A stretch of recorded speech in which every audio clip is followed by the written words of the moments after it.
ततो युद्धपरिश्रान्तं समरे चिन्तया स्थितं रावणं चाग्रतो दृष्ट्वा युद्धाय तमवस्थितम् ततो युद्धपरिश्रान्तं समरे चिन्तया स्थितं रावणं चाग्रतो दृष्ट्वा युद्धाय समवस्थितम् दैवतैश्च समागम्य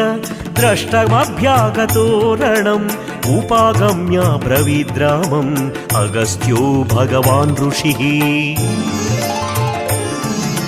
राम राम महाबाहो शृणु गुह्यं सनातनं येन सर्वानरीन् वत्सा समरे विजयिष्यसि आदित्यहृदयं पुण्यं सर्वशत्रुविनाशनं जयावहौ जपे नित्यं अक्षयं परमं शिवम्।